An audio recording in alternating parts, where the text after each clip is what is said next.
Mulai. Bahas selesai. Ibu absen dulu ya. Apakah ada yang tidak hadir? Hadir semua. Hadir semua. Dalam pertemuan hari ini kita akan membahas tentang ciri-ciri teks laporan hasil observasi. Ya. Nah, sebelumnya Ibu akan memberikan pengantar materi tentang teks laporan hasil observasi yang akan dibacakan oleh Kakak.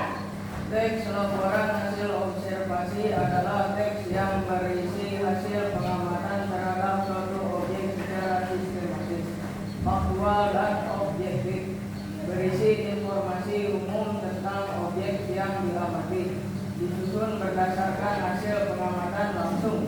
Ya, cukup jelas ya, ini sesuai dengan pengertian teks laporan hasil observasi. Sebelum kita melanjutkan ke ciri-ciri teks laporan hasil observasi, Ibu akan memperlihatkan gambar terlebih dahulu untuk kalian amati. Silakan, ada yang mau menjelaskan bagaimana cara kalian membuat hasil pengamatan ini menjadi sebuah teks laporan hasil observasi. Ya, silakan. Hal pertama yang akan saya laporkan adalah jenis bencana alam yang terjadi, penyebab bencana alam, dan bagaimana cara menghindari bencana alam. Ya, terima kasih buat Tinta atas jawabannya. Berikan tepuk tangan. Ya, bagus sekali pengamatannya.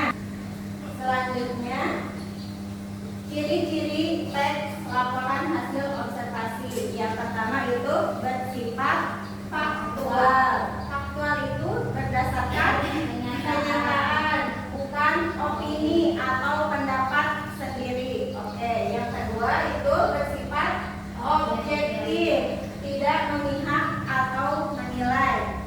Yang ketiga, menggunakan bahasa baku. Bahasa baku itu sesuai dengan kaidah EYD dan KBBI atau Kamus Besar Bahasa Indonesia.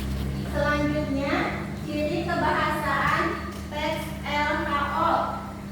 Nah, ciri kebahasaan teks LHO itu yang pertama menggunakan kata kerja aktif dan pasif. Kata kerja aktif itu contohnya membaca. Laporan teks hasil observasi ini mengenai tentang apa? Burung cendrawasih. Burung cendrawasih. Ya. Kemudian kita analisis apakah paragraf tersebut faktual atau tidak? Faktual. Ya, karena menceritakan tentang burung cendrawasih. Yang kedua, objektif atau tidak? Objektif. Kemudian kita lihat bahasanya, apakah menggunakan bahasa baku atau bahasa sehari-hari? Bahasa baku. Bahasa baku. Oke. Sekarang kita masuk ke diskusi kelompok yang sebelumnya kelompoknya sudah dibagi ya. Kalian harus mengisi lembar LKPD yang akan Ibu bagikan untuk setiap kelompoknya. Ya, di sini sudah ada petunjuk pengisiannya. Kalian baca terlebih dahulu petunjuknya, kemudian nanti kalian isikan jawabannya di kotak yang kosong yang ada titik-titiknya.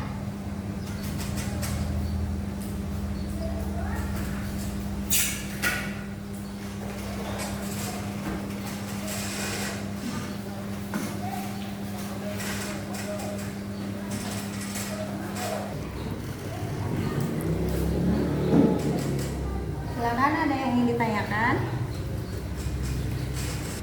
Cukup sekian untuk pertemuan hari ini.